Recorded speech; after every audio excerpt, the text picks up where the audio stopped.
The Portfolio Committee Economic Development and Tourism, Honorable Tia Makaringe, to table the report on the Mpumalanga Appropriation Bill 2022.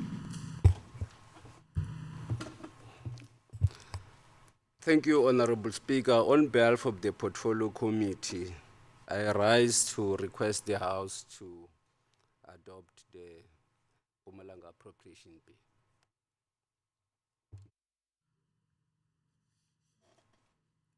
Honorable members are requested to show by raising hands during the voting process in terms of Rule 192, subsection 5. I shall now go through the Mpumalanga Appropriation Bill 2022, vote by vote. Vote 1, Office of the Premier, that an amount of 377,826,000 rand be approved by the House. Those who say yes, by show of hands.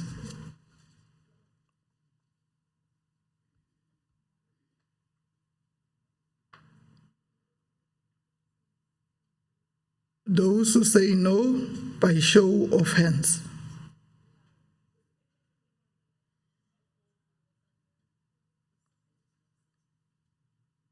Vote 2, Mpumalanga Provincial Legislature, that an amount of 371,838,000 rand be approved by the House.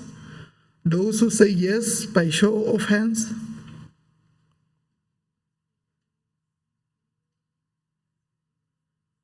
Those who say no, by show of hands.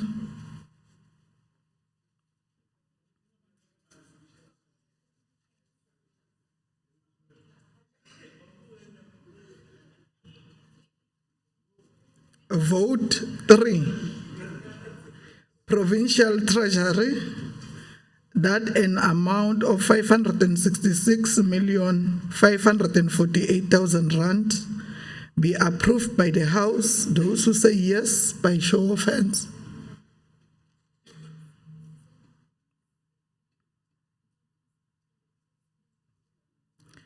Those who say no, by show of hands.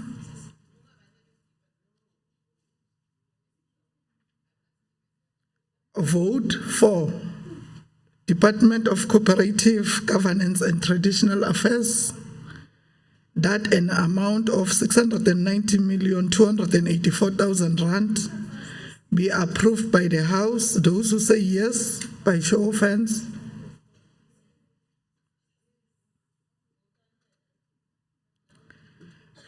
Those who say no, by show of hands.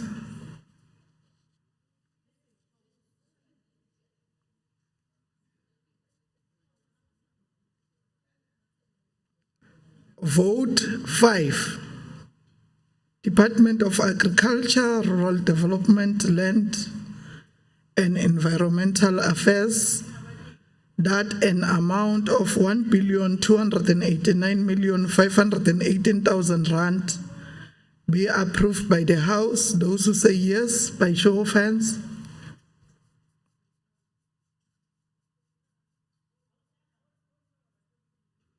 Those who say no, by show of hands.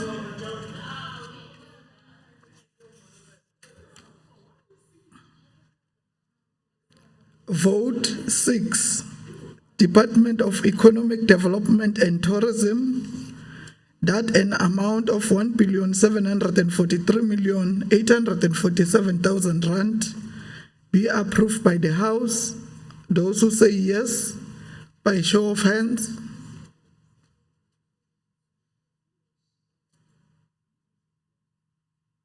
Those who say no, by show of hands. Vote 7, Department of Education, that an amount of 24,273,229,000 rand be approved by the House. Those who say yes, by show of hands.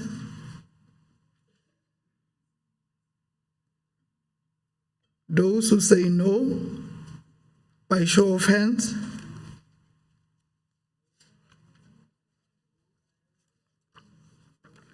Vote 8.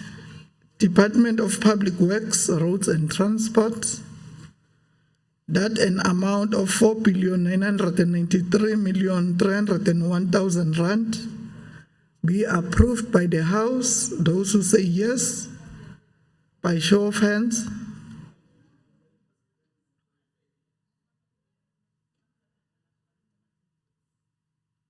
Those who say no, by show of hands. Vote 9. Department of Community Safety, Security and Liaison, that an amount of 1,584,323,000 rand be approved by the House. Those who say yes, by show of hands. Those who say no, by show of hands.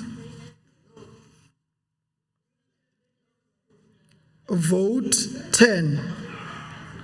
Department of Health. Honorable members, I reminded you earlier on about the conduct in the House. Rule 34. Honorable members, we are approving budgets, and the public is interested to know the amounts. Can you please be orderly? Vote 10, Department of Health, that an amount of 16,824,794,000 rand be approved by the House. Those who say yes, by show of hands. Those who say no, by show of hands. Vote 11. Department of Culture, Sport and Recreation, that an amount of 604,141,000 rand be approved by the House. Those who say yes, by show of hands.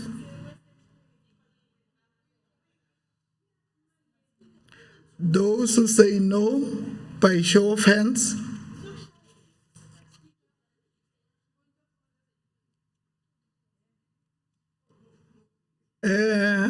Those who say no, thank you. Can I take the point of order, Honorable Nyembe?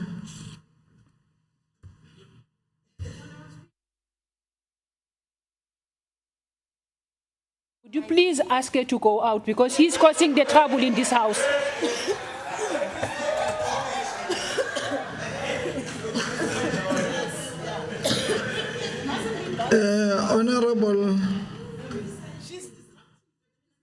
Honorable members,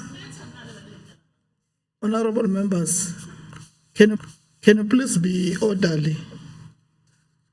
The conduct in the House, let me remind you for the last time.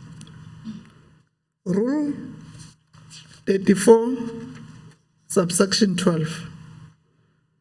Members or members of the public may not sing or converse aloud in the chamber during a sitting.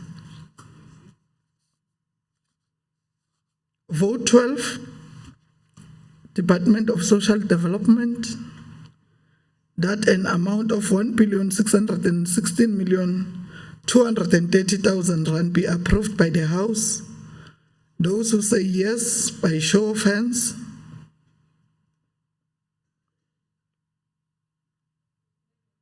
Those who say no, by show of hands. Vote 13. Department of Human Settlement, that an amount of 1,506,885,000 rand be approved by the House. Those who say yes, by show of hands.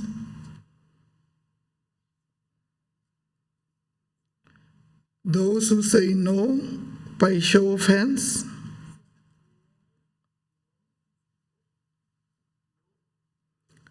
Now the question before the House is whether the sum of 56,442,764,000 rand be appropriated for the requirements of the Mpumalanga province for the financial year 2022-2023. Are we agreed to do so? So agreed. Furthermore, do you agree to adopt the report of the Portfolio Committee on Premier's Office, Finance, Economic Development and Tourism on the Mpumalanga Appropriation Bill 2022 as tabled by Honorable T.M. Makaringe? Agreed to? As so agreed.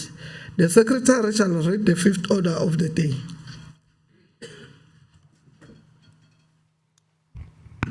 Order number 5, third reading, short title, Mpumalanga Appropriation Act 2022.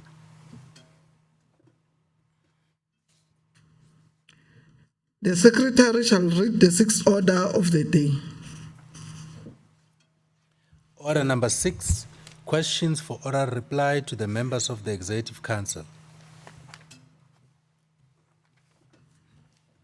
I have a question paper in front of me with questions for oral reply to members of the Executive Council, known as MECs. I am informed that the question paper was duly circulated to all members of the legislature. We'll now proceed to questions for oral reply as they appear on the question paper.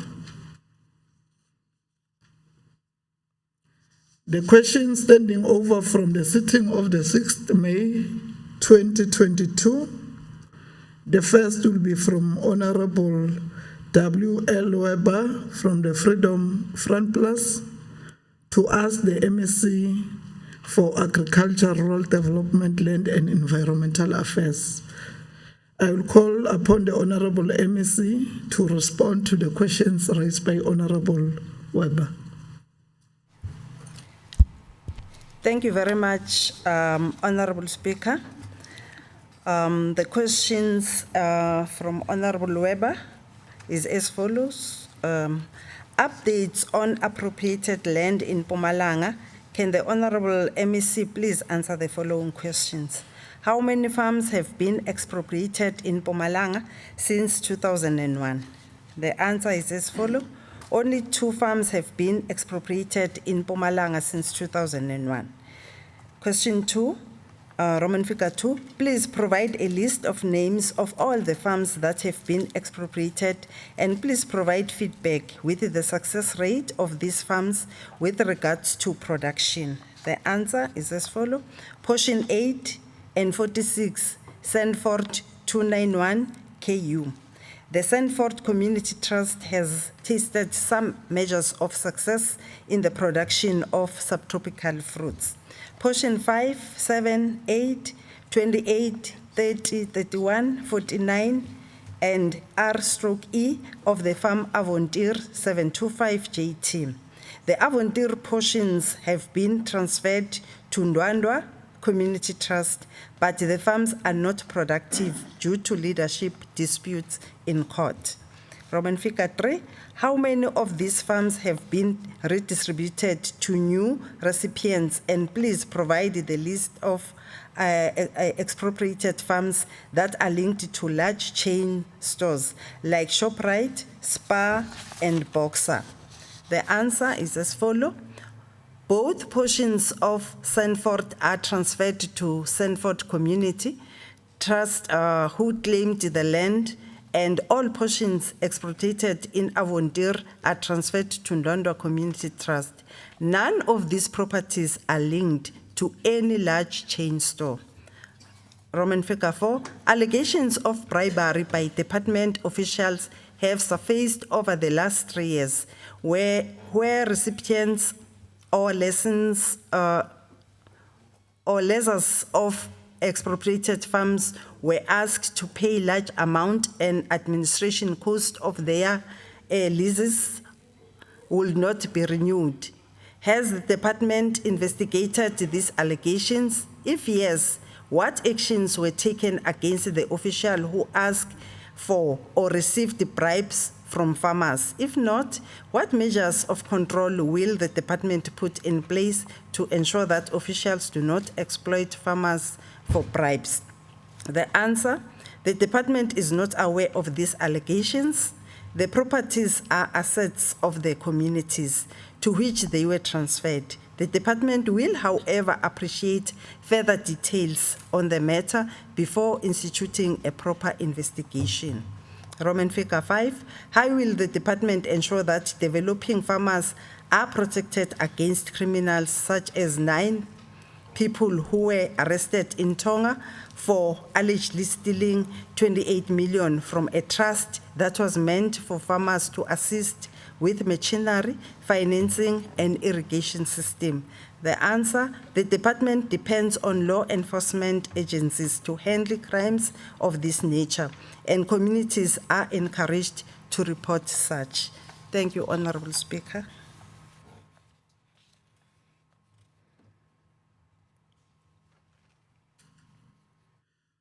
Honorable Weber, do you have a follow-up question?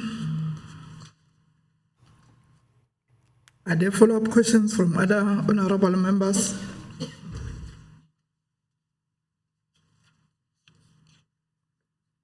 Thank you, Honorable MEC. The next question will be from Honorable W.L. Weber, Freedom Front Plus, to ask the MEC for community safety, security, and liaison. I will call upon the Honorable MEC to respond to the questions raised by Honorable Weber. Thank you, Honorable Speaker.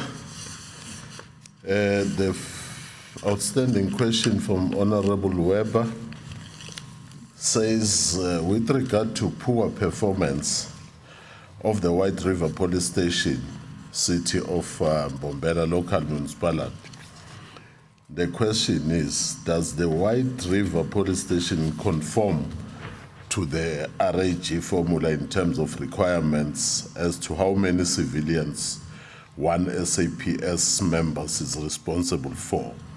And what is the current ratio at White River SAPS?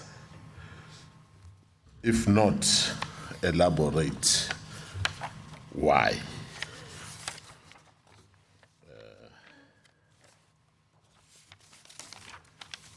The response is, according to 2021 Statistics South Africa, which is commonly known as Stats South Africa, mid-year population estimates, Mpumalanga province had 4,743,584 people, and there were 9,215 SAPS members by the end of February 2022. This equates to a ratio of 1 police official to 514 people. According to mid-year population estimates, White River had 30,766 people and 64 SAPS members, which equates to a ratio of 1:366, which is better than the provincial norm. The post allocation is not based on population estimate, but also crime contributing factors such as number of schools, road streets, geographical layouts, liquor outlets, and etc. The ideal station posts requirement is reviewed annually to conform to the national salary remuneration of the SAPS. Does the White River Police Station comply with the RAG formula in terms of requirement as to how many civilians one SAPS members? It will be appreciated.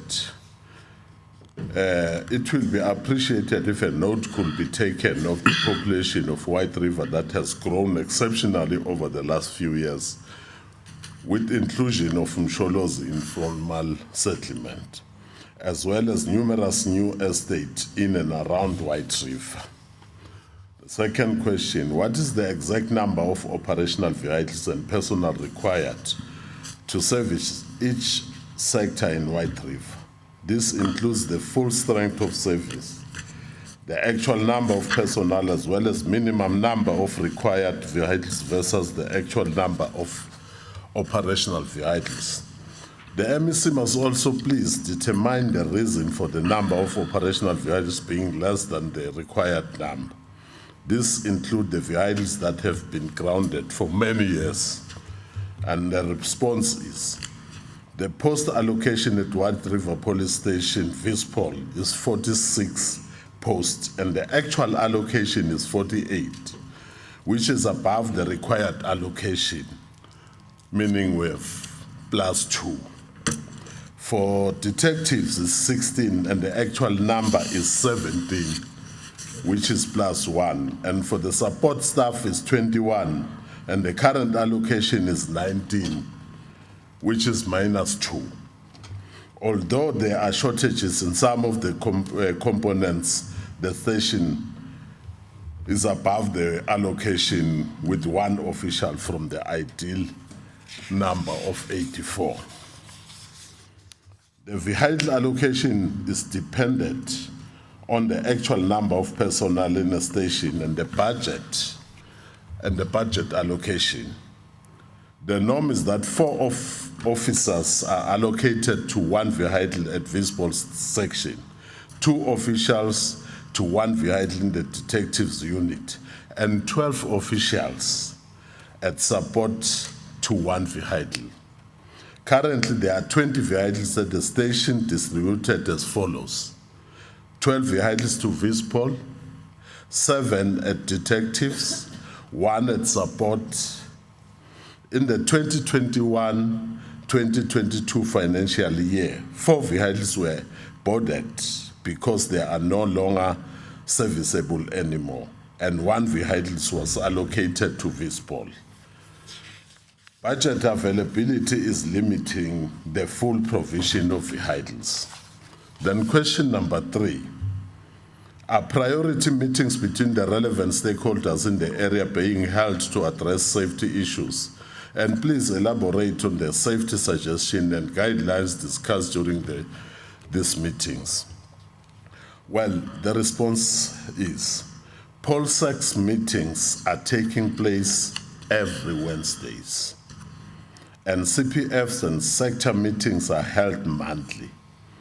Safety warnings raised are that, but not limited to, avoiding leaving valuable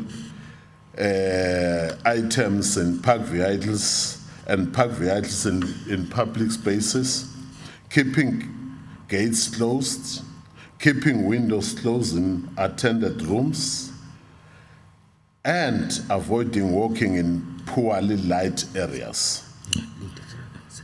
The Know Your Neighborhood program and creation of neighborhood WhatsApp group is encouraged, which allows for sharing of more information amongst the residents.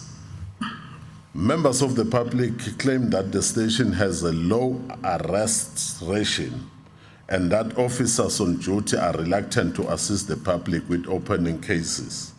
Can the exact cases opened, investigated, and the arrest ratio for those cases be supplied for the period of 1st January 2022 to 31st March 2022? And how many of these cases led to prosecution? And the response is, the investigation, collection, and analysis of evidence and the identifications of suspects can be lengthy due to the processes of collection and processing of DNA evidence. This further delay the presentation of court-ready cases, which will not only enable prosecution but also conviction. From January 2022 to 31 March 22, as asked, 272 cases were referred to investigation, to which 100 arrests were made. 68 cases were withdrawn by the complainants, victims and complainants that are knowing each other. 10 cases were withdrawn as investigation deemed them to be false or unfounded. 113 cases for the period under review were settled through the alternate dispute resolution, which is commonly known as ADR process, where there is a mediation between the plaintiff and the defendant. Above the requested information for the period under the review, because of the lengthy processes of investigation, there are 706 cases that are pending in court for the station. Thank you very much, Speaker. Honorable Weber, do you have a follow-up question? Are there follow-up questions from other members?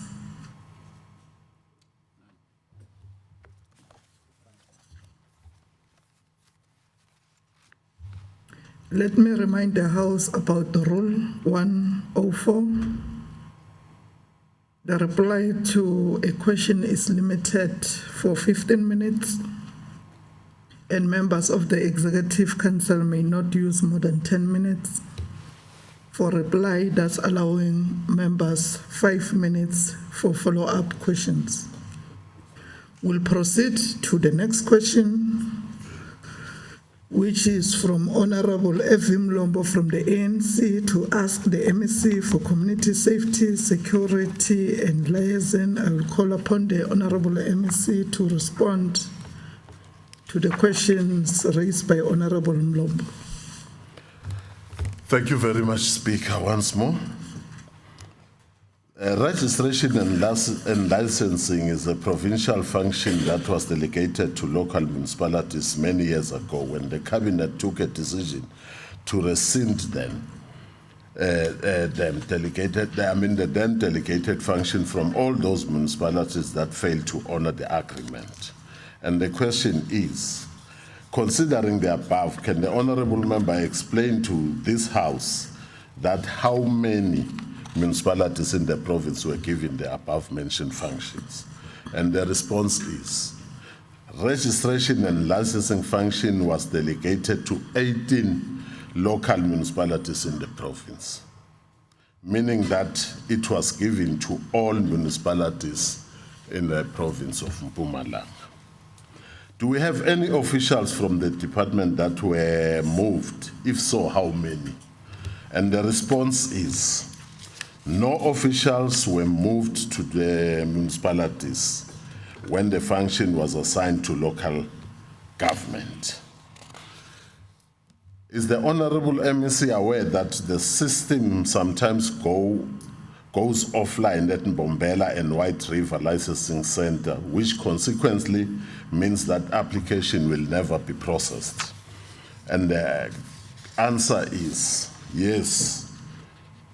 The Traffic Information System, commonly known as NATIS, sometimes become offline and affect service delivery at licensing centers.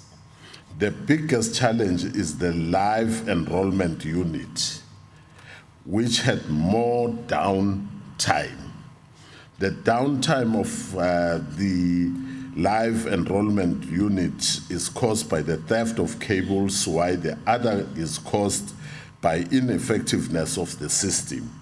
The system was meant to work during the day and upload into the server during the night.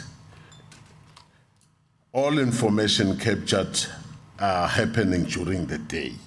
The system stops uploading when there is power outage.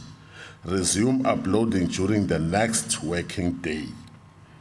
The officials had to wait for the system to completely upload before any transaction can commence. Road Traffic Management Corporation, which is commonly known as RTMC, and Driving License Cards Agency, DLCA, are busy attending to the matter since it is a national competency and affects the whole country, not only Mbombela. Is the Honorable MEC aware that some applicants receive notifications erroneously that their license cards are ready, only to find that their cards are not yet ready for collections due to the system failure? And the response is the department is aware that some clients do receive notification that their driving license cards have arrived at the center while they are not there. Cards are couriered to centers after production, and the DLCA was sending messages immediately the cards are collected by the courier company before they reach the destination, meaning that they immediately courier that as a DLCA, then they notified the applicant, which then make applicants to go there and find that the cards are not there. The courier company will sort cards per province, per center before sending them to respective centers, and this caused a delay.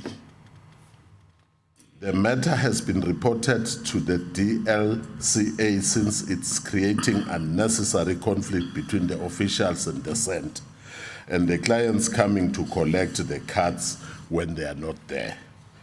DLCA was advised to send messages after confirmation of cards delivery from the centers. That is the remedy of that particular challenge. Is the Honorable MSc aware that both Mbombela and White River licensing centers does not have landlines? If so, how is the department going to address this matter? And the answer is the department is aware that Mbombela and White River licensing centers do not have landlines. The lines were suspended when the function was transferred to the province. The department is sourcing the installation of a new landlines in all the centers of Mbombela. It is hoped that this matter will be resolved as soon as possible. Thank you very much. Honorable Mlombo, do we have a follow-up question? Yes, Honorable Speaker. Can you make this thing on, please? Honorable Shongwe, can you Okay, please thank you very much. Yeah. take your seat? Look, thank you very much, Honorable Speaker, and I want to thank the Honorable MEC for a very comprehensive response. Just to indicate that this problem of the downtime, that you find that people, they go there to the testing station to apply for whatever, and they find that the system is down.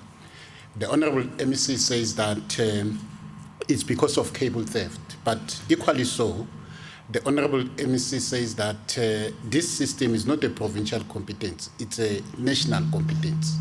So my question is, if this cable theft continues, it means that the people are going to suffer until. So what measures are being put in place to ensure that the issue of cable theft is being attended to, so that we are able to sort of arrest this situation as soon as it is practically possible? Thank you very much. Honorable Shongwe. Thank you very much, Honorable Speaker, and thank you, Honorable Chief Whip of the Majority Party, for the following question. The challenge of the cable theft is a matter that is a business of all of us. As the province of Mpumalanga yesterday, we have a MEC, which includes the local government, to use CSFs and all community committees to work together in making sure that we kept this particular matter, including the issue of border management, because some of these cables are being transferred or stolen to the neighboring countries. You will know that even the railway lines, it was discovered at a particular time that is stolen and loaded in heavy trucks by particular neighboring countries in the very same country of South Africa. And that is the matter that we are trying to address, all of us as security agencies. Honorable Mlombo, do you have any follow-up question? Are there follow-up questions from other honorable members? Honorable Sithole?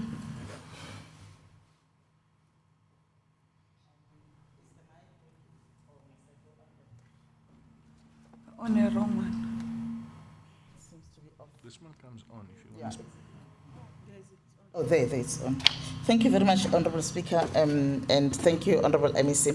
Honorable MEC, I just want to find out, there's an issue of someone that hasn't converted to the new driving cards, which means that his driver's license was still in his old ID book.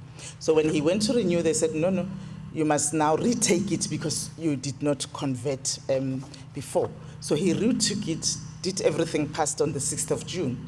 So then when he went to fetch his card, they said on the system, now it's picking up his previous license, which means that now he's got 2 driver's licenses. Now they can issue him with a driver's license, which means that he is now driving with an expired driver's license while he has completed the process of getting a new one.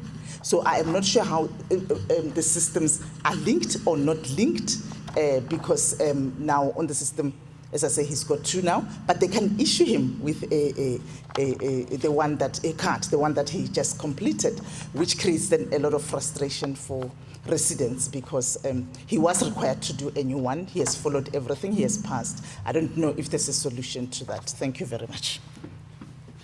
Honorable MEC.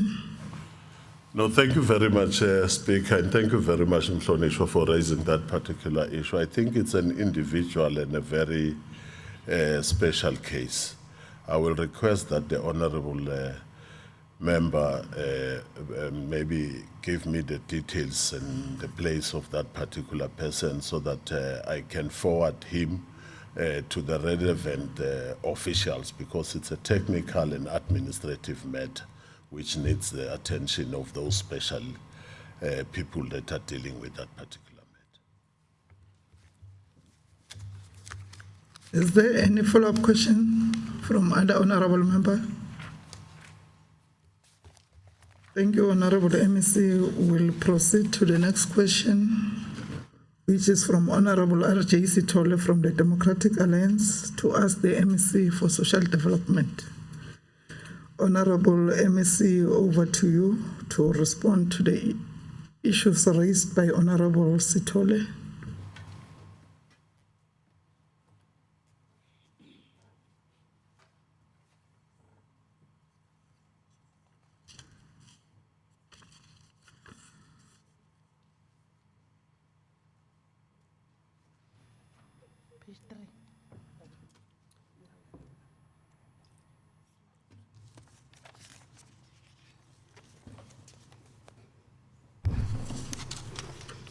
Thank you very much, Honorable Speaker. I was following up on the questions that we've received from the office. I'm not sure whether is it proper that as a department we can send a written response to the honorable member. Thank you.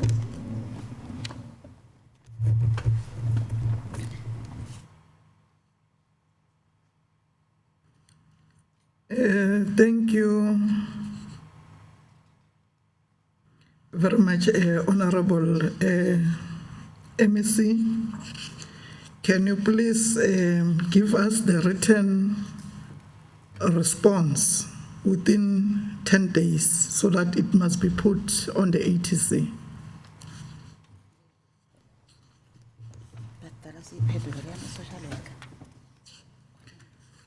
Can we move to the next question, which are the new questions from the Honorable GC Shabalala from the ANC to ask the MEC for community safety, security, and liaison.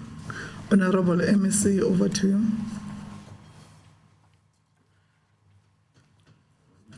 Thank you very much, Honorable Speaker. The question is talking about the gender-based violence and femicide, which is a phenomenal case in the province of Mpumalanga. that violates the human rights of our society.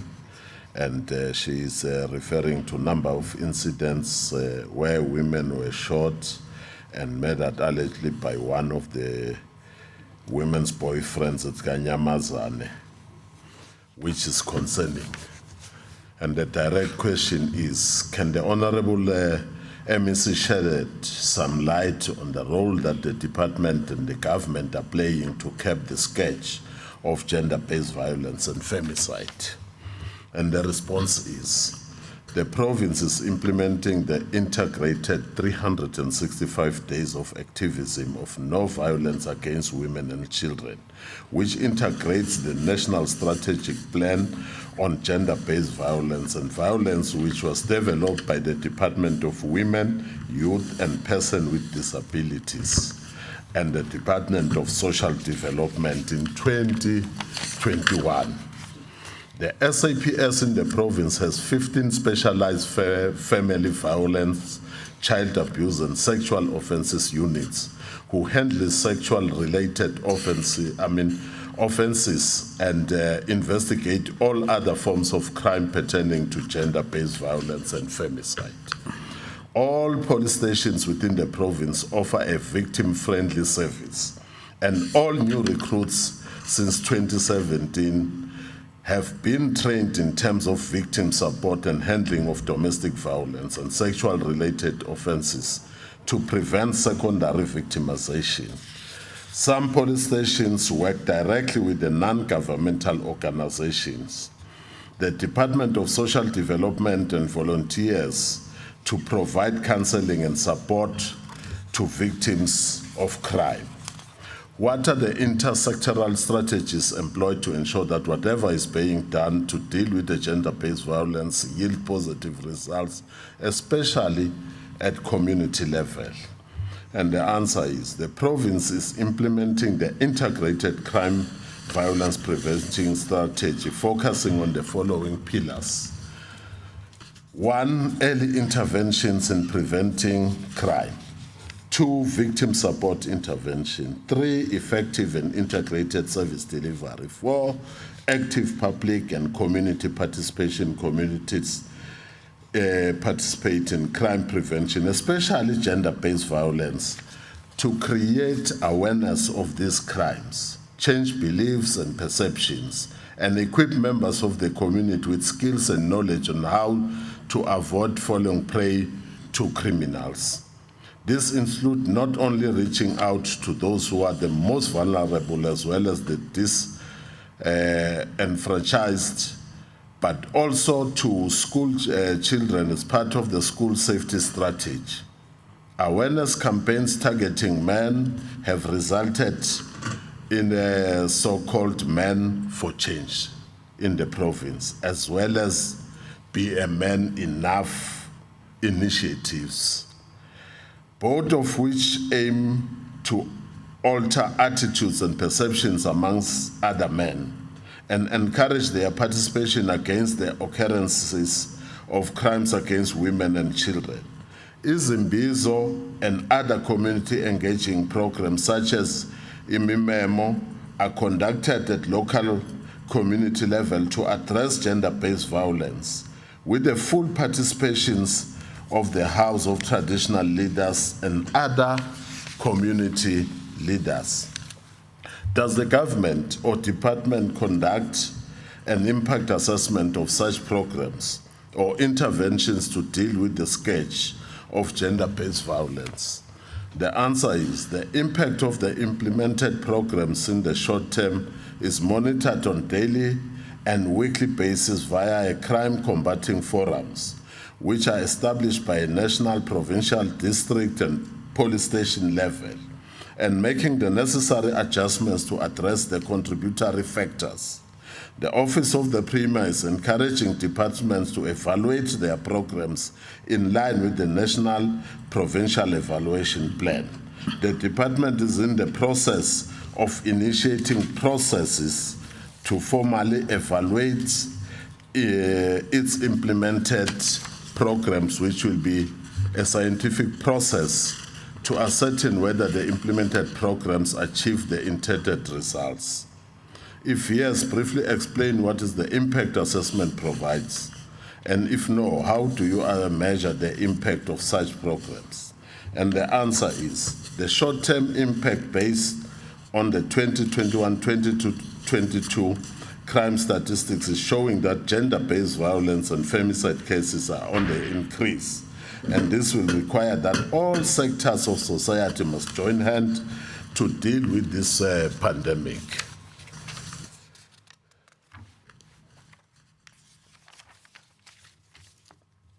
This has been further proven by the recent heinous gender-based and violence and femicide cases that have been reported on the media recently. Thank you very much. Honorable Shabalala, do you have a follow-up question?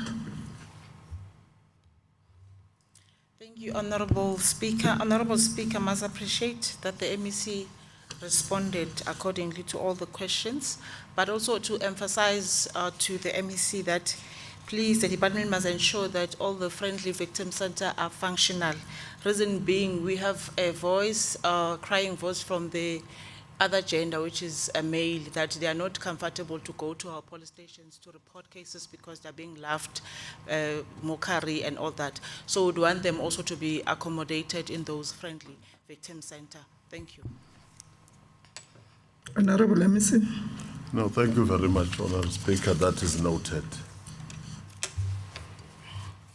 Honorable Shabalala, do you have any follow-up question? Are there follow-up questions from other honorable members? Thank you, Honorable MEC. The next question will be from Honorable Tia Makarenge from the ANC to ask the MEC for Finance, Economic Development and Tourism. Honorable MEC, can you please respond to the questions raised by Honorable Makarenge?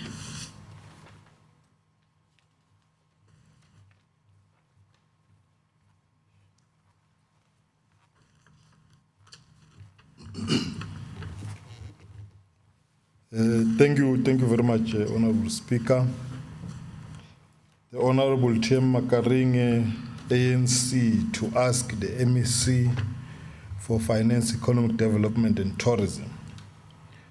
Tourism boosts revenue of the economy, creates thousands of jobs, develops infrastructure, and plants a sense of cultural exchange between tourists and citizens.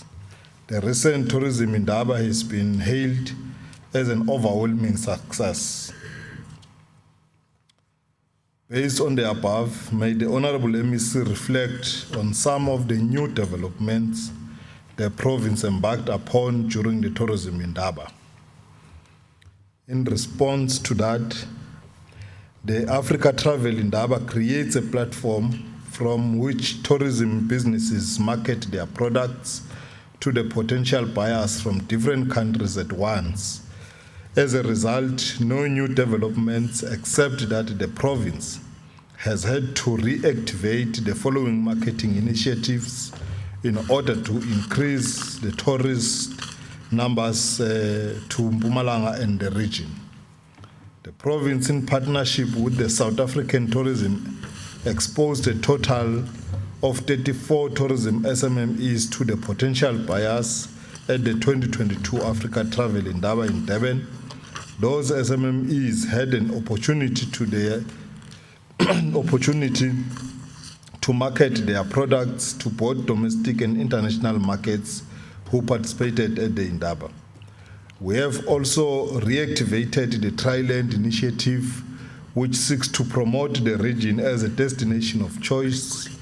Thailand is a regional cooperative partnership between MTPA, Eswatini Tourism Authority, and Mozambique Tourism Authority. These are some of the objectives of the Thailand, which are to develop and position the region as a world-class tourism, trade, and investment destination, to joint marketing of the region as a preferred international tourism destination, thirdly, to contribute to the integration of the region and their common economic development goals. The 3 tourism entities concluded the revised memorandum of understanding with clear implementation plan that involves the joint marketing and promotion of the region. Tourism route development, tour operators exchange programs, collaborating on mega events. The province also reactivated the East-Tree Route Initiative, which a partnership between Mpumalanga, KwaZulu-Natal, Eswatini, Mozambique, and Seychelles. The main objectives being to promote and accelerate cross-border economic activities and especially tourism in the region.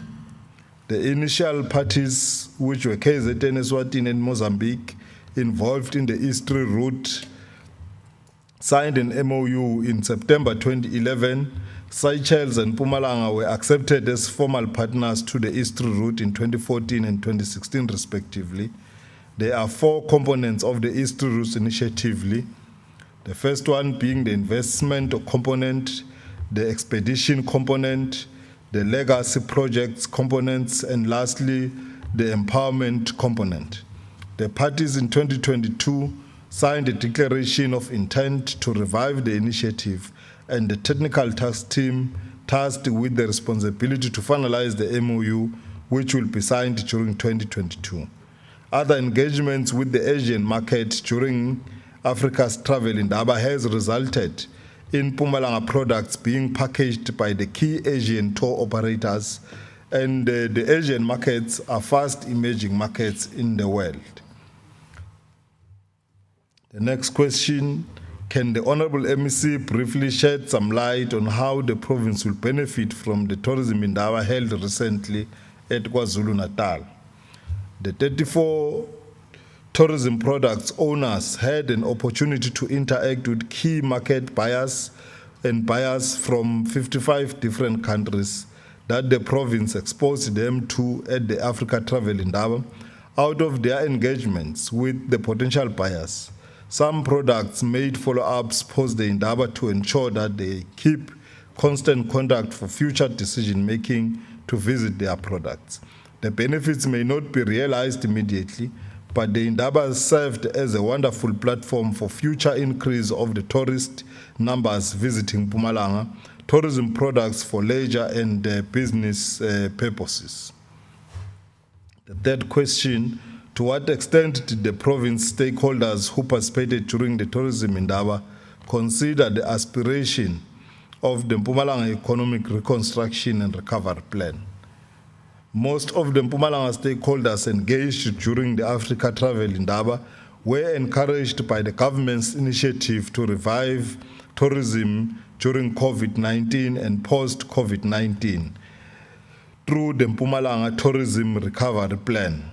However, businesses feel that there is still a need for government to improve the enablers of tourism in the province, such as the road infrastructure and ensuring the safety of the tourist while visiting the province. Honorable Speaker, thank you very much.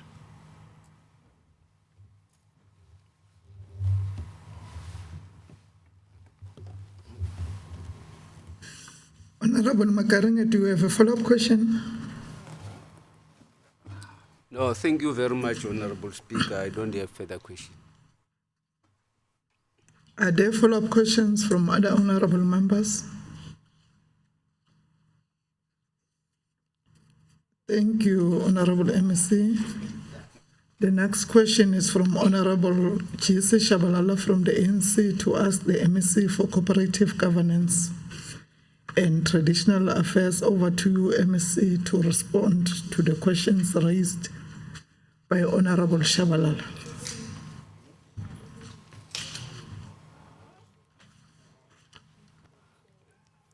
Honorable Speaker, thanks for your time.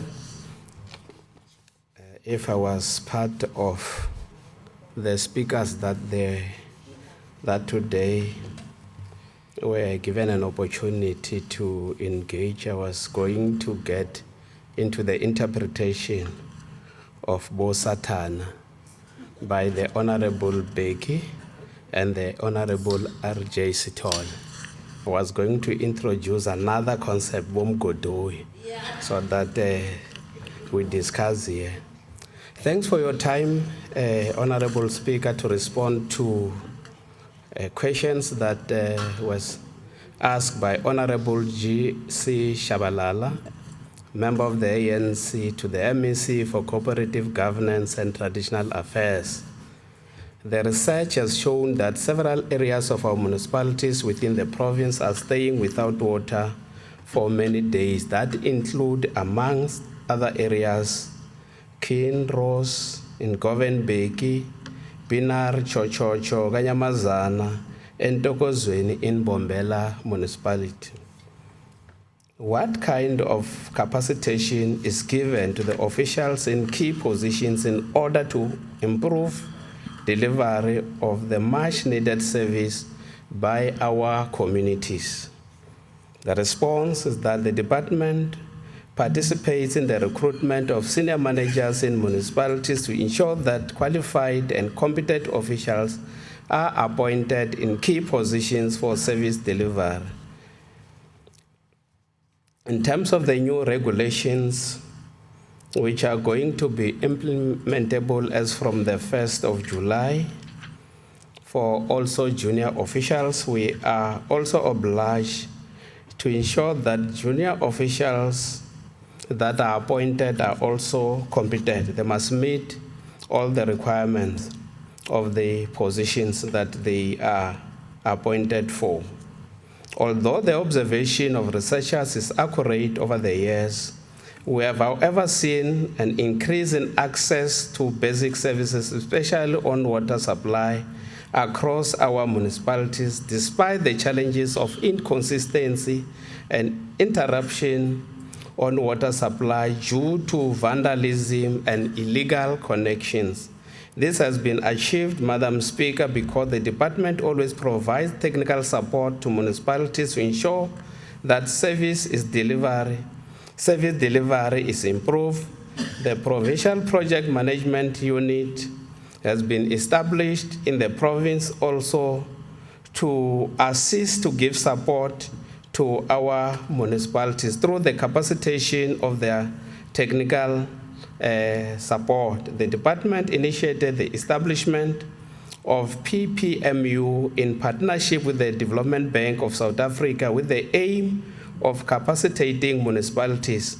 Municipalities are today receiving capacitation on the packaging of business cases and technical reports for infrastructure projects to mobilize funding, assessment of infrastructure functionality, and also the development of revenue enhancement strategies, amongst others. The province also led a number of capacity building programs aimed at capacitating not only officials in key positions, but also all officials, not only officials in key positions, but all officials in municipalities. The capacity building programs have included the following: infrastructure asset management for senior managers, advanced water treatment program for plant operations, planning and management of infrastructure and engineering service for technical units, introduction to sewer design for managers.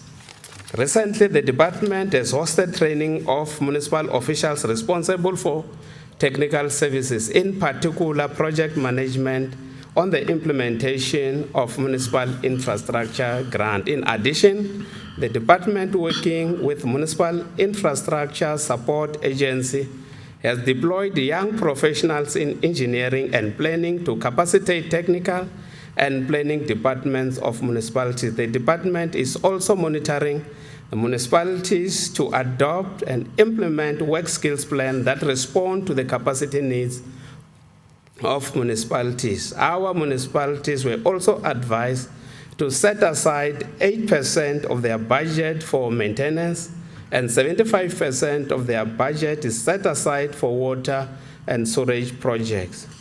What measures are then placed to control and make intervention that will benefit our communities?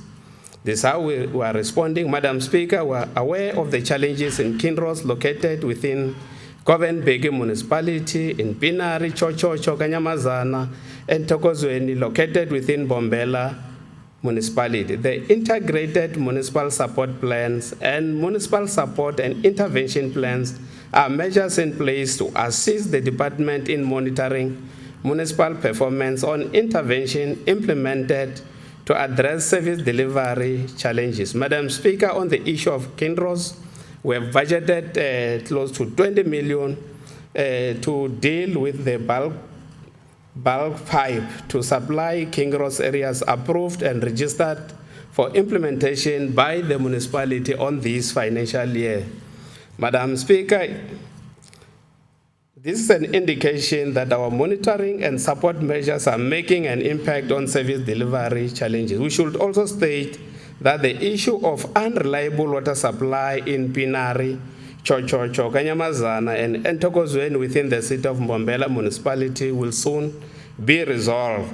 The phase 1 of the Nsikasi North Water Scheme project, planned to be commissioned in August 2021, shall guarantee constant water supply in the Chochocho areas, whereas the completion of the Carino water treatment works, phase 1, to be commissioned in November 2022, will provide relief to the Kanyamazana water treatment works to ensure consistent supply of water to the community of Pinar, Kanyamazana, and Ntokozweni. These are also a number of interventions sponsored by the Development Bank of South Africa to address infrastructure planning and maintenance across our municipality. Moreover, various infrastructure grants, such as Municipal Infrastructure Grant, Regional Bulk Infrastructure Grant, Water Service Infrastructure Grant, and Integrated Urban Development Grant, remain the major source of funding for intervention aimed at addressing basic service challenges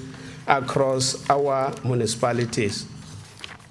The district development model now provides a platform where various stakeholders collaborate and coordinate efforts to address service delivery shortfalls, which plans inform strategic priorities on providing quality municipal services, good governance, and mainstreaming of public participation, amongst others, in municipalities. Our response, the strategic priorities on providing quality municipal services, good governance, and mainstreaming public participation in municipalities are informed by the integrated development plans, IDPs, which are approved by municipal council after extensive and thorough public participation processes, which were undertaken in all communities. With the subsequent approved service delivery and budget implementation plans, communities and community organizations identify municipal service priorities that directly affect them in different wards, villages, and towns, as well as broad governance issues that the municipality should deal with through the IDP consultation processes. All identified matters are taken into consideration when the municipal councils adopt the annual budget and approve service delivery and budget implementation plans.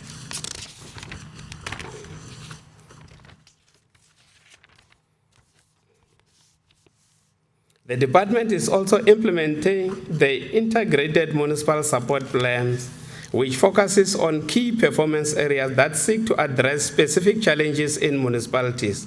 All local municipalities are assessed quarterly and monitored continuously by various COGTA teams, which include district municipalities, Department of Water and Sanitation, SALGA, and Provincial Treasurer. Support intervention measures are then developed to respond to the findings for poorly performing municipalities. The task team meets on a quarterly basis to assess progress on the implementation. The focus of IMSP is on how the national and provincial spheres of government intend to assist the local spheres of government in improving service delivery, financial management, and governance. COGTA, Provincial Treasurer, and SALGA have ensured a structured and coordinated approach to support the disclaimed and qualified municipalities. The department has further developed the municipal support and intervention plan for the 6 dysfunctional municipalities as identified in the State of Local Government report. The primary purpose of the municipal support and intervention plans is to identify action to be taken by all stakeholders across all spheres that will be targeted and impactful to effectively respond to and eliminate challenges currently pervasive in municipalities as identified in the state of local government support. Working with Provincial Treasurer, the department has also developed an integrated audit improvement plan. This plan, which clearly outlines how COGTA, Provincial Treasurer, SALGA, and the district will support municipalities to improve their audit outcomes, and has been approved by the Executive Council. What are the mayors and administrators to do to encourage our municipalities in making greater input into changing the lives of our communities in Mpumalanga? At an intergovernmental relations level, executive mayors and municipal managers have established forums and at the district levels respectively to share experience and information. The forum uses platforms for the cross-pollination of ideas on how the lives of our communities in Mpumalanga could be changed. These district structures are further upscaled to the provincial level when executive mayors interface with the MEC and the Premier, while municipal managers are interacting with the HOD and the DG respectively. Thanks for your time, Madam Speaker. Honorable Shabalala, do you have a follow-up question? Thank you very much, Honorable Speaker. Let me welcome the responses from the MEC. It gives us hope, and I'm sure the entire community of Mpumalanga also will have hope around the issue of water, especially those that we indicated, who are affected, the Binari, Kanyamazani, and other places that we indicated. I really appreciate the responses. Thank you. Are there follow-up questions from other honorable members? Thank you, Honorable MEC. The next question is from Honorable N.E. Hlope, the ANC, to ask the MEC for human settlement. We have received an apology from the MEC for human settlement, and the MEC is required to respond in writing, and the responses will be on the ATC within 10 days. We'll proceed to the next question from Honorable J.L. Tabete from the ANC to ask the MEC for help. Honorable MEC, over to you to respond to the questions raised by Honorable Tabete.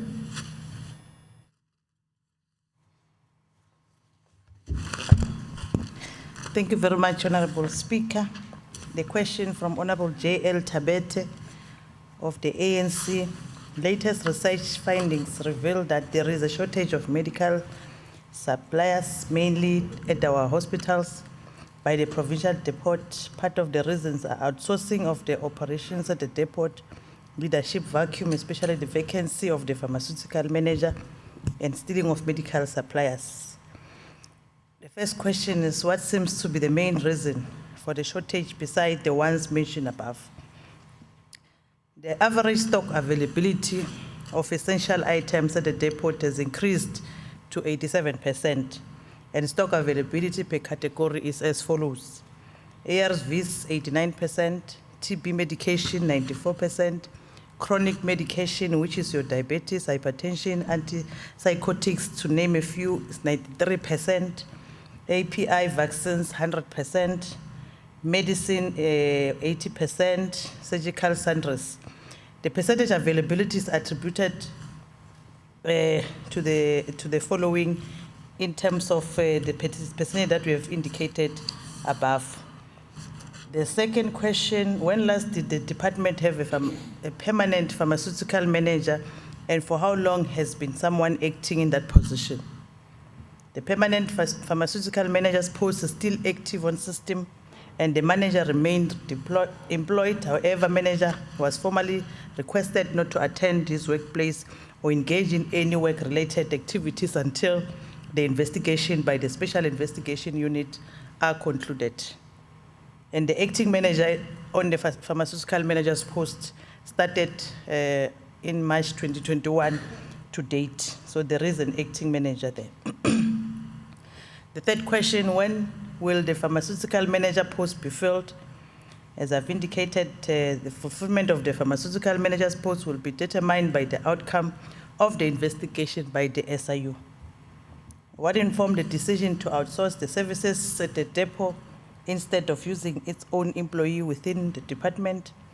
The decision to outsource the procurement, warehousing, distribution, and information management at the pharmaceutical depot were informed by capacity constraints, skilled human resource, medicine management system and equipment, and increasing demand in health services due to the burden of disease back then. Post-apartheid 1994, a national decision was taken to amalgamate Homestead and Homelands into provinces. Then there was a need for the province to outsource service providers that will render pharmaceutical depot services to a larger population and transfer skills to the department for future purposes. The outsourcing of services has a proven track record of efficiency, effectiveness, and compliance to regulation, which is in line with the objective of the department. The last question, what steps will the department take against the security company and the employee that was found in possession of the stolen medicine and supplies in Secunda? The consequence management will be guided by the prescripts of the service level agreement that we're having with the Department of Community Safety, Security and Liaison, and between the security company and the Department of Health. And the case has been opened with South African Police Services, and we believe that the law will take its course as we monitor working together with the Department of Community Safety, Security and Liaison. Thank you, Honorable Speaker. Honorable Tabete, do you have a follow-up question? Thank you, Honorable Speaker. I think Honorable MEC has answered the question correctly. So, safe to say, I want to make a comment to say we can see that it's not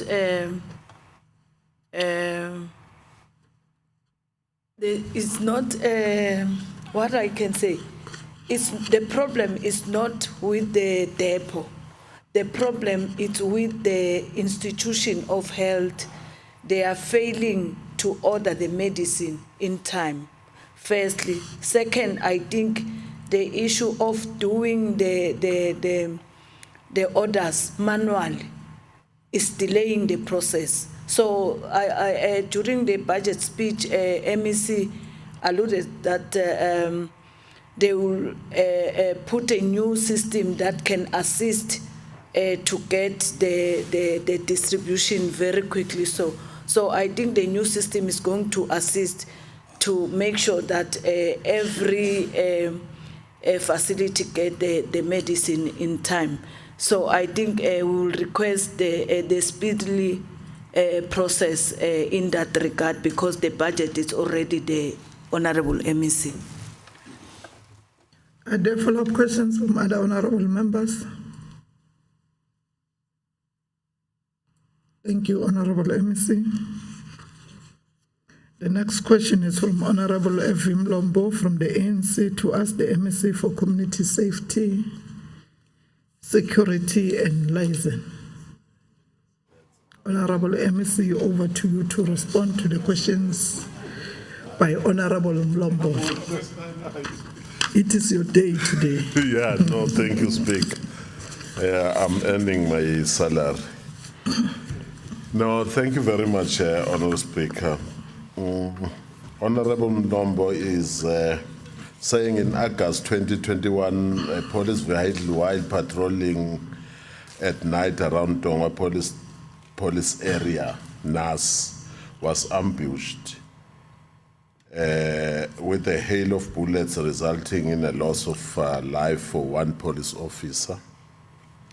A notorious suspect linked to that gruesome killing and to other criminal acts, was later arrested and released on bail. The question is, can the Honorable MEC provide a detailed progress report about this unfortunate incident?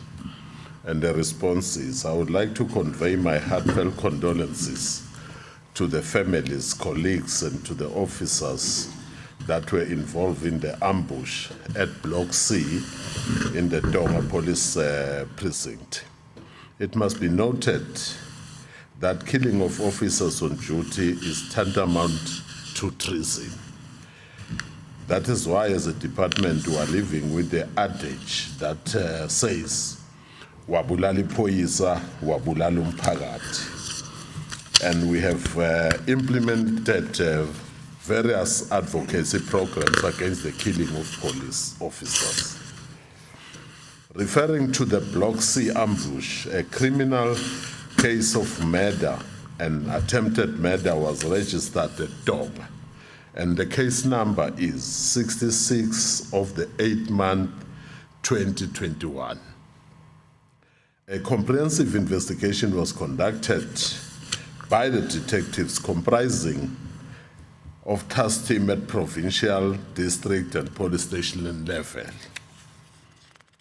This culminated in the arrest of 5 suspects, of which 4 are on bail, and the other is in custody. A further 3 suspects have been identified as people of interest in that particular incident. The arrested suspects have appeared in court, and the case has been remanded to allow further investigation. Were there any other suspect identified to be linked to the incident? And the response is yes. 8 possible suspects were identified as being linked to this incident.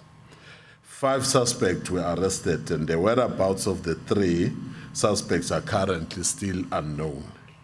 But the investigation is ongoing in order to trace this person of interest. What were the bail conditions of suspect, and does the suspect comply with the bail condition?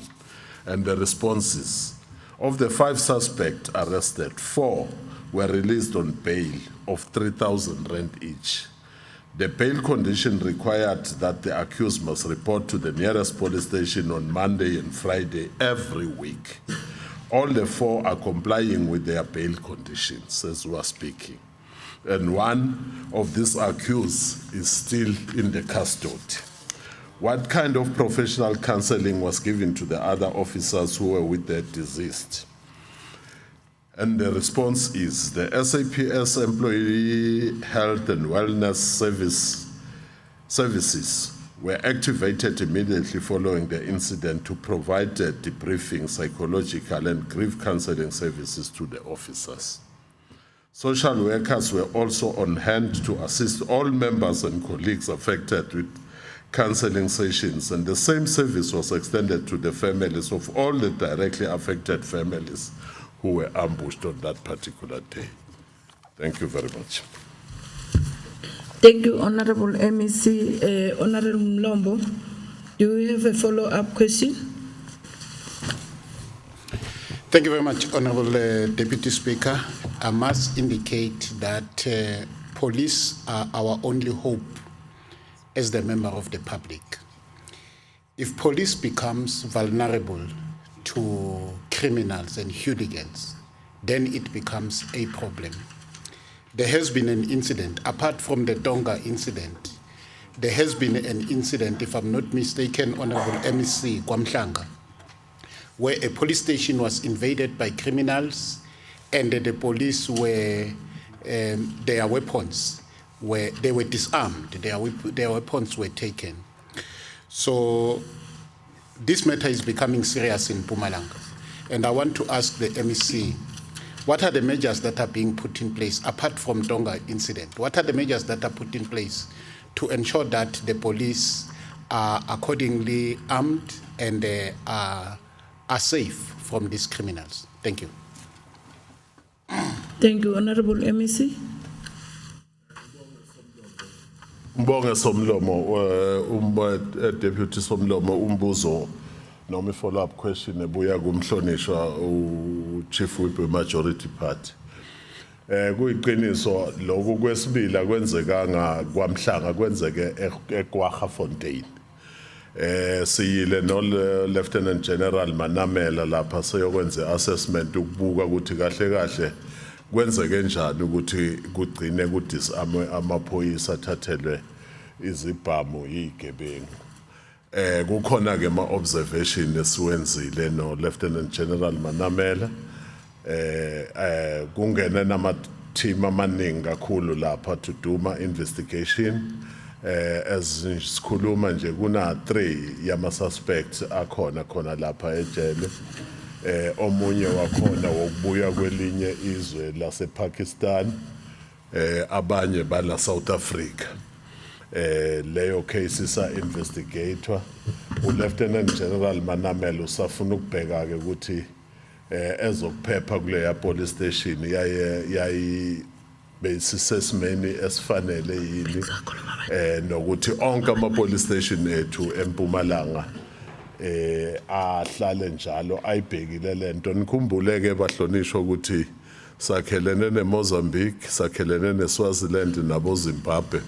Abanye zale igilamkhuba njengoba ngisho ukuthi oyedwa olapha wokubuya kulamazwe akubo Pakistan. Laba ma former soldiers, some of them labantu laba. Nokungena nje kweyikhali ngendlela engekho emthethweni la South Africa.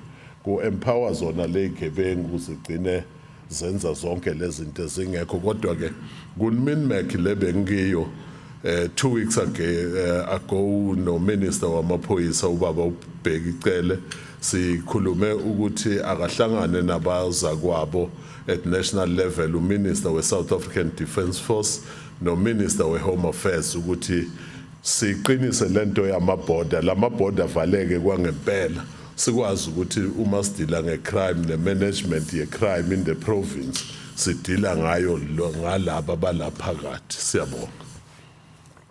Honorable Mlombo, do you have another follow-up question? Are there any follow-up questions from other honorable members?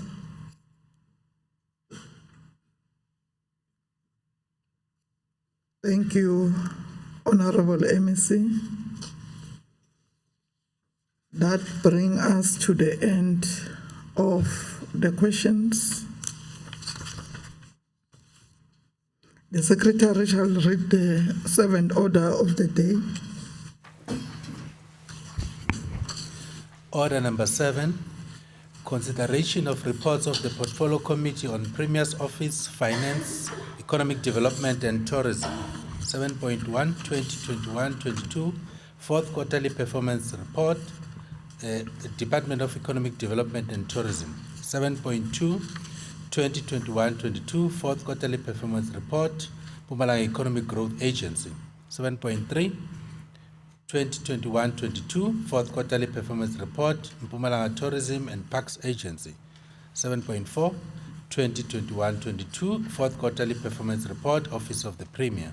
7.5, 2021-22, 4th Quarterly Performance Report, Mpumalanga Economic Regulator. 7.6, 2021-22, 4th Quarterly Performance Report, Provincial Treasury. I now call upon the Chairperson of the Portfolio Committee on Premier's Office, Finance, Economic Development and Tourism, Honorable T.M. Makaringe, to table the reports. Thank you very much, Honorable Speaker. I rise on behalf of the Portfolio Committee to table the report in this August House for adoption. Thank you. I am informed that there is no debate on these reports. Now the question before the House is whether we agree to adopt the reports as tabled by Honorable Makaringe. Agreed to? As so agreed. The Secretary shall read the 8th order of the day. Order number 8, consideration of reports of the Portfolio Committee on Public Works, Roads and Transport, Community Safety, Security and Liaison.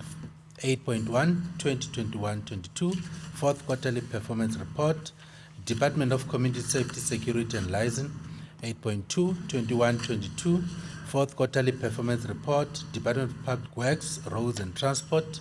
8.3, oversight visit conducted at Mobela Local Municipality, Ehlanzeni District on the 25th of May, 2022, Road D2296, Chagwane Bridge, Department of Public Works, Roads and Transport. Yes, thank you. I now call upon the chairperson of the Portfolio Committee on Public Works, Roads and Transport, Community Safety, Security and Liaison, Honorable N. Mahlangu, to table these reports.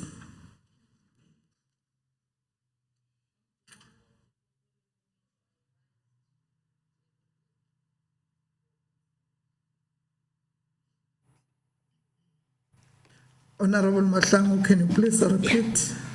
On behalf of the Portfolio Committee, I rise to table the report for consideration.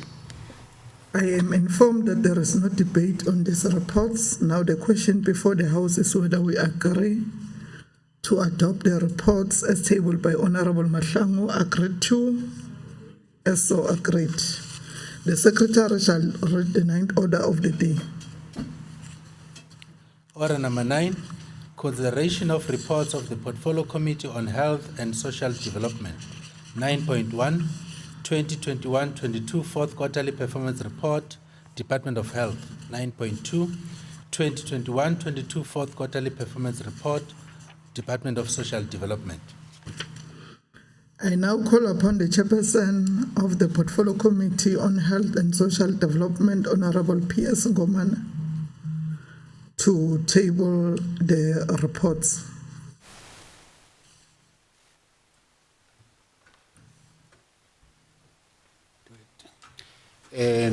Honorable Speaker, I'm sorry I could not communicate to you that Honorable Ngomane has been released because he's rushing an emergency, but I rise on behalf of the Portfolio Committee to table the report for consideration by the House. Thank you. I am informed that there is no debate on these reports. Now the question before the House is whether we agree to adopt the reports as tabled by Honorable Mlombo. Agreed to? As so agreed. The Secretary shall read the 10th order of the day. Order number 10, consideration of reports of the Portfolio Committee on Education, Culture, Sports and Recreation. 10.1, 2021-22 fourth quarterly performance report, Department of Education. 10.2, 21-22 fourth quarterly performance report, Department of Culture, Sports and Recreation. 10.3, 21-22 fourth quarterly performance report, Mpumalanga Regional Training Trust. 10.4, oversight visit conducted at Nalituba Secondary School and Elangwane Secondary School during the taking legislature to the people in Dr. Pixliga Isaka Seme Local Municipality on the 9th to the 30th of May 2022, Department of Education. 10.5, oversight visit conducted at Paula Secondary School in Mobela Local Municipality on the 19th of April 2022, Department of Education. 10.6, oversight visit conducted at Kwena Combined School in Tabacheo Local Municipality on the 25th of May 2022, Department of Education. 10.7, oversight visit conducted at Tabacheo Boarding School on the 25th of May 2022, Department of Education.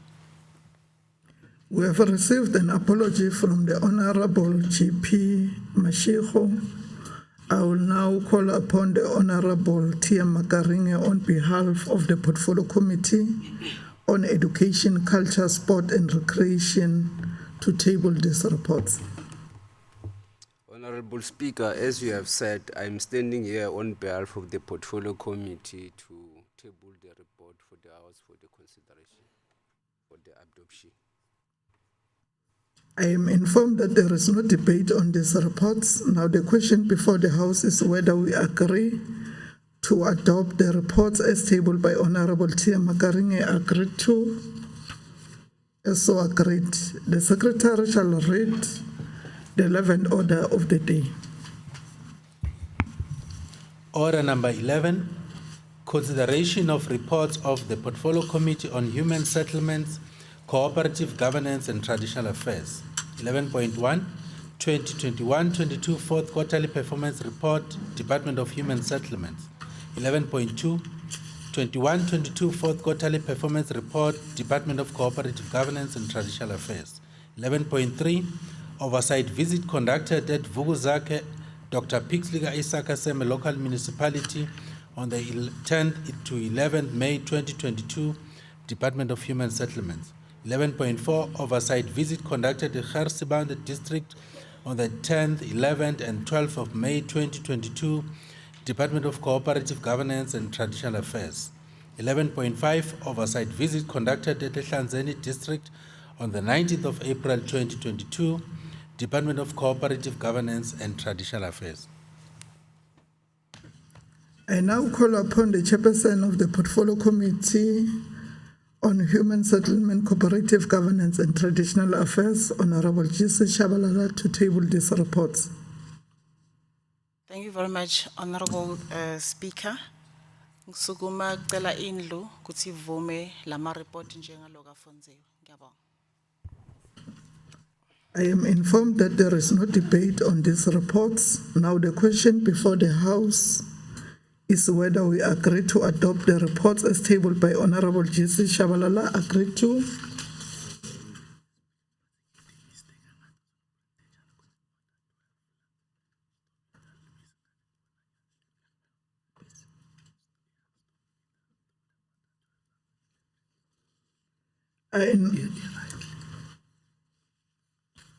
I now call upon the Secretary to read the 12th order of the day. Order number 12, consideration of a report of the Portfolio Committee on Agriculture, Rural Development, Land and Environmental Affairs on the fourth quarterly performance report for 2021-22 financial year, Department of Agriculture, Rural Development, Land and Environmental Affairs. I now call upon the chairperson of the Portfolio Committee of Agriculture, Rural Development, Land and Environmental Affairs, Honorable PM Lubisi, to table these reports. Ngibonga somlomo ngisukumela le-committee ucela indlu esishayamithetho ukuthi yamukele le mibiko njengoba seyithuliwe. Ngiyabonga. I am informed that there is no debate on these reports. Now the question before the House is whether we agree to adopt the reports as tabled by Honorable PM Lubisi. Agreed to? That brings us to the end of today's business. The House is adjourned until further notice. All right.